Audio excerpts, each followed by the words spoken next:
अक्कलकोट पंचायत समितीवर कल्याण शेट्टी हिप्परगी घराण्याचं वर्चस्व सिद्ध झालं असून तब्बल 28 वर्षांनंतर कल्याण शेट्टी घराण्याला पुन्हा उपसभापती पदाची संधी मिळाली।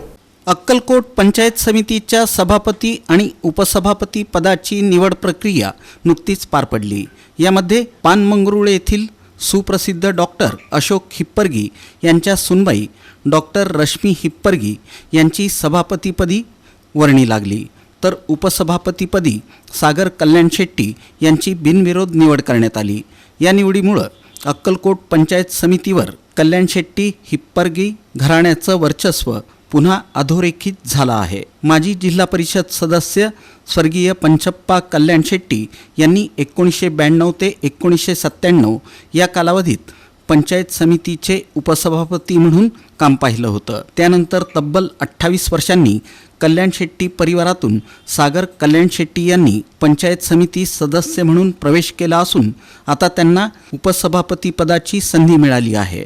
या निवडीमुळे कल्याण शेट्टी समर्थकांमध्ये मोठा उत्साह पाहायला मिळत आहे। स्वर्गीय पंचप्पा कल्याण शेट्टी हे 3 बंधूंमध्ये होते। मल्लप्पा कल्याण शेट्टी आणि सिद्धप्पा कल्याण शेट्टी हे त्यांचे बंधू होत। स्वर्गीय पंचप्पा कल्याण शेट्टी यांचे सुपुत्र विद्यमान आमदार सचिन कल्याण शेट्टी आहेत। त्यांची सून शांभवी कल्याण शेट्टी या जिल्हा परिषदेच्या सदस्य आहेत। अक्कलकोट नगरपालिकेचे विद्यमान नगराध्यक्ष मिलन कल्याण शेट्टी हे मल्लप्पा कल्याण शेट्टी यांचे सुपुत्र आहेत, तर नूतन उपसभापती सागर कल्याण शेट्टी हे सिद्धप्पा कल्याण शेट्टी यांचे सुपुत्र आहेत। कल्याण शेट्टी घराण्यानं अक्कलकोट तालुक्यातील राजकारणात विविध पदांवर यशस्वीपणे धुरा सांभाळल्याचं चित्र सध्या दिसून येत आहे। त्यामुळं राजकीय पटलावर या परिवाराचं मजबूत स्थान असल्याचं दिसतं। दरम्यान पंचायत समितीच्या नूतन सभापती रश्मी हिप्परगी यांचे सासरे डॉक्टर अशोक हिप्परगी हे गेल्या 40 वर्षांपासून समाजसेवेत कार्यरत आहेत। पानमंगरुळ जिल्हा परिषद गटात त्यांचा मोठा जनसंपर्क असून पूर्वी ते स्वर्गीय माजी आमदार सिद्धरामप्पा पाटील यांचे समर्थक होते। सध्या ते आमदार सचिन कल्याण शेट्टी यांचे निकटवर्तीय मानले जातात।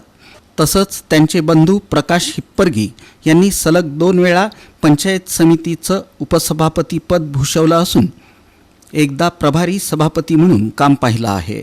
हिप्परगी घराण्यालाही पंचायत समितीच्या कामकाजाचा सुमारे 15 वर्षांचा अनुभव आहे।